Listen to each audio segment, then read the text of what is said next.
अस्सलाम वालेकुम सरे की संगत वसेब ते खुशामदीद।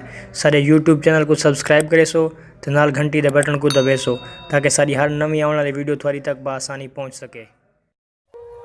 अस्सलाम वालेकुम दोस्तों, भिरावो, सजणो, वसेब वासियो। तुसां दे पाए वे यूट्यूब चैनल सरेकी संगत वसेब ते इंदे नाल मैं हाँ साजिद अरमानी। ते जिवें थोक पते के साडा हिक सरेकी चैनल चलदा पाए, यूट्यूब चैनल सरेकी संगत वसेब ते फेसबुक चैनल सरेकी बज़्म सरवर तहसील परवाह दे नां ते चलदे पान। तां इवें ही असां चंद ॾींहं बाद एक इंटरव्यू घिन के आवन वाले हैं।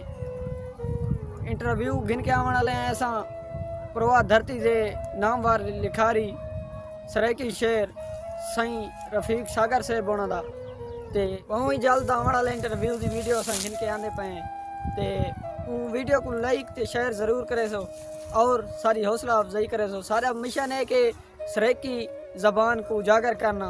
इंदे नाल ही तुसां दोस्त साडे नाल साथ दे सो और इंदे नाल ही साजिद अरमानी को इजाज़त। अल्लाह दी अमान।